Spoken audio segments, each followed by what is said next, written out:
it's Billy, correct? Yeah. For coming on stage. Ernest will be joining us shortly. Just briefly recount for us how the experience was for you. Hi, my name is Billy Simani, otherwise known as Crazy Nairobian.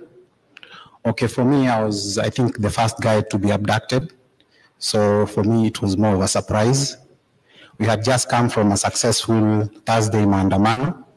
So on Friday, I was still asleep throughout the day. I just woke up constantly to tweet and go back to sleep. So at 3 p.m., I think it was on 21st June, I had a knock on the door. At first, I thought it was the caretaker because that's the only person that can knock at my door. So I went to open the door.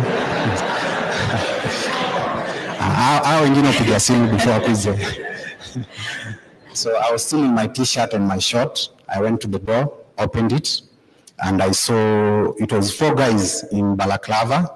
The 5th one was a lady because she had on a face mask. And the first question they asked me was, Billy? And out of shock, I answered, yes. Na hiyo time yote wameshikilia mlango. So they all rushed in. The first guy ran to the balcony. I think they thought that maybe I would escape. Then the second one went to the bedroom.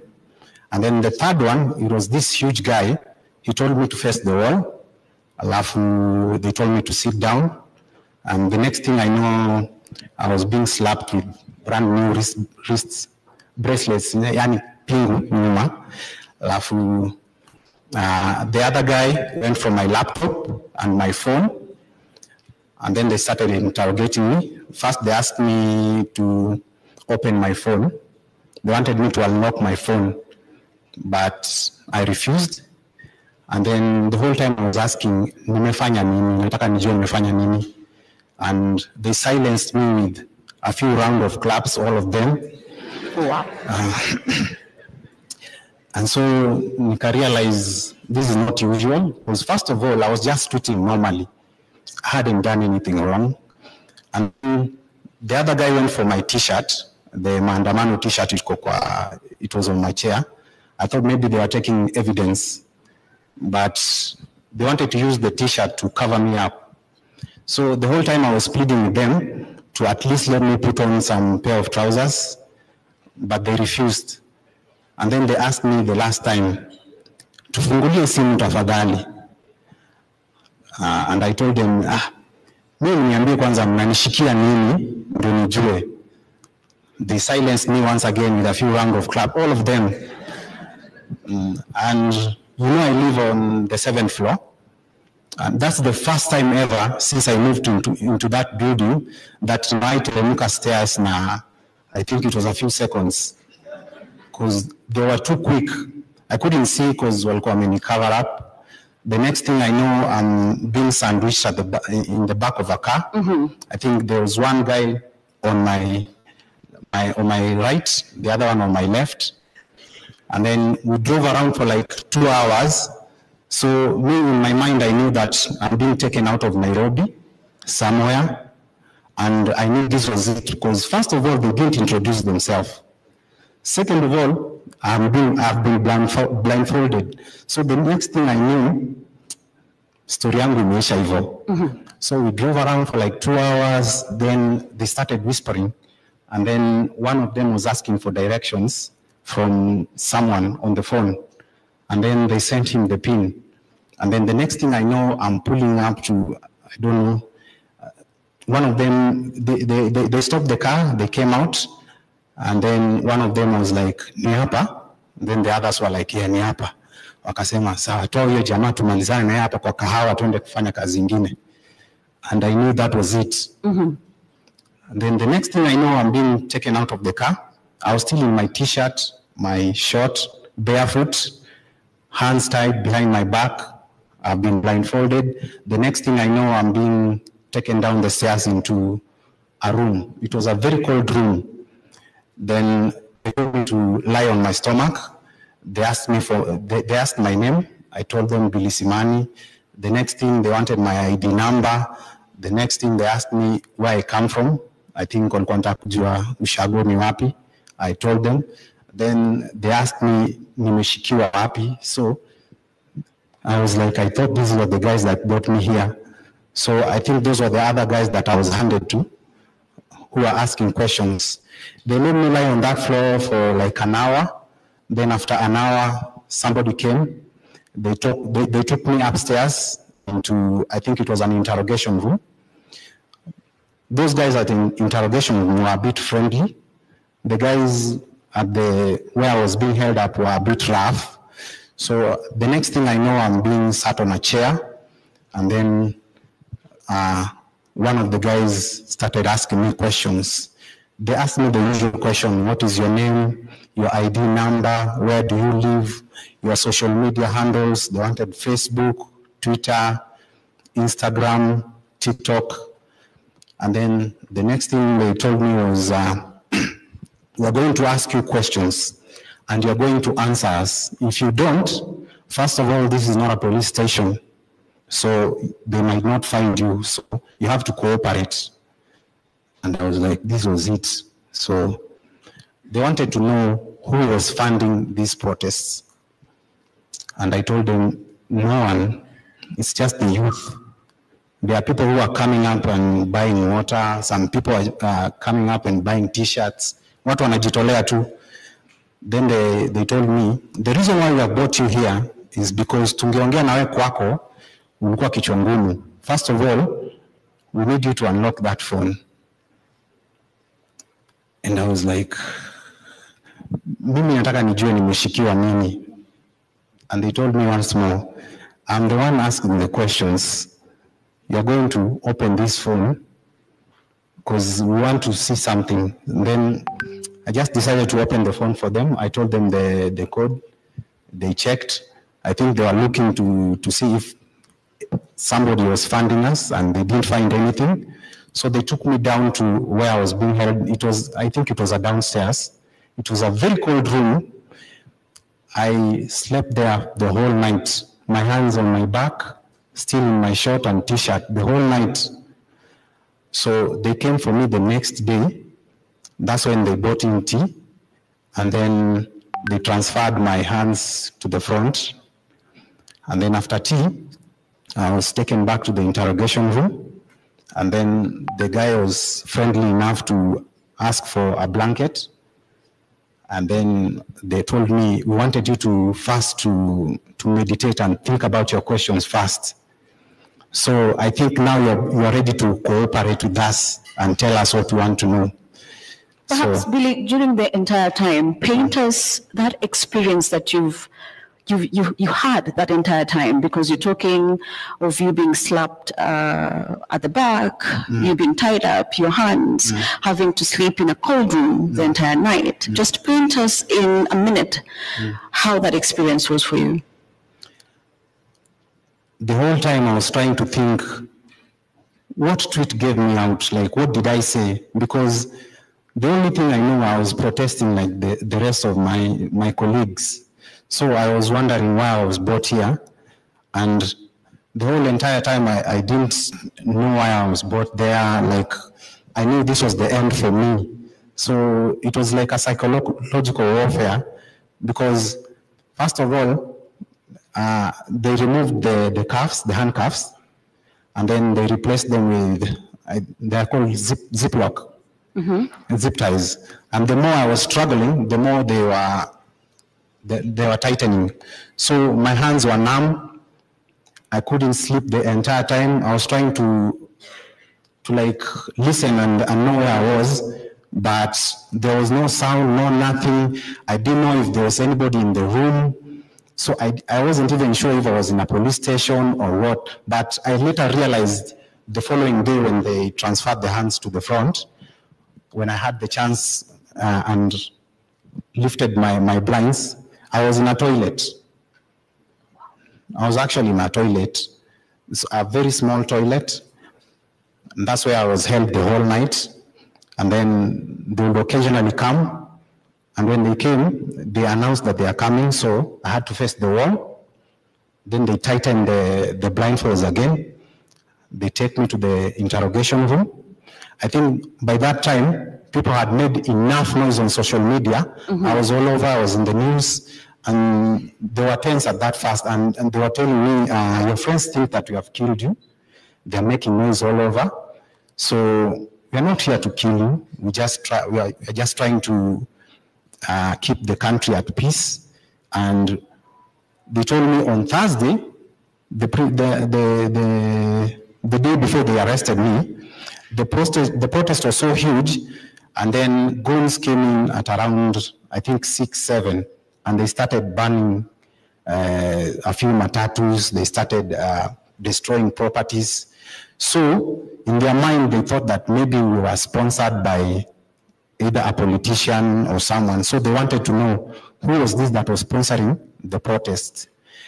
And that's when I explained to them that ours is a peaceful protest. That's why we have even printed T-shirts, and we have given out a memo that anybody who is going to appear in the protests, they wakuje kama wamevaa black, so that we identify each other.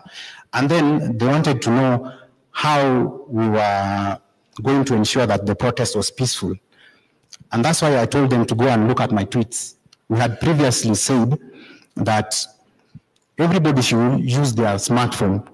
If you see anybody vandalizing anything, take a picture, post it, so that when they try to pin the destruction on us, we at least have evidence. So they went through my tweets and they saw everything, everything that we are telling people. We had even posted how people are supposed to conduct themselves during the peaceful protest. And I think that was what helped me to be alive right now. Thank you so much, Billy. Ernest, karibu sana to the podium. Just give us a brief introduction of who you are and your participation in the protest and how it impacted you. All right. I'm Ernest Nyerere. I'm a patriot. A lover of our country. And I work with the President of the Law Society of Kenya. My involvement in the protest was largely piecemeal because I take the work that we do with the President very seriously. And it means that you have to understand the delicate balance of sharing your views and how it can affect the responsibility, the greater responsibility that lays on the shoulder of the person that you work with.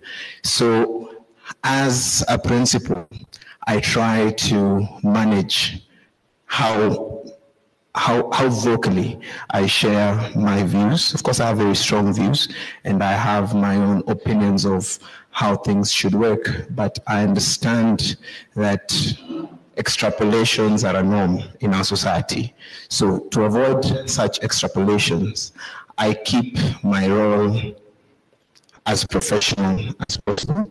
And my involvement in the protest was in supporting the work that the Council of the Law Society of Kenya was doing, and of course, under the leadership of the President. So I would say I was the #1 agitator, but I supported it in a more strategic capacity in the role that I hold. Thank you so much, Ernest. I'd like to come back to Nadia. What is your perception about civic engagement now that you have experienced police brutality, and according to you, you're protesting, it's your right. What is your perception about civic engagement after the entire police brutality? Thank you. I believe so far we're doing well with regards educating ourselves and educating members of the society on how we can keep the people who are in these positions of power accountable and keeping the systems in check and whatnot. So civic education right now, I think, is moving in the direction that it was supposed to be moving in previously. It's better than it was before. I think also because of the incidents that we have had of people getting murdered, people getting maimed, injured, abducted like ourselves. So our society is moving in the right direction, I believe. We are moving in the right direction. Thank you so much, Nadia. At this point, I'd like to take a comment, not really a comment, but welcome @_Oduk, who's joining the conversation from X. If we could have him, please.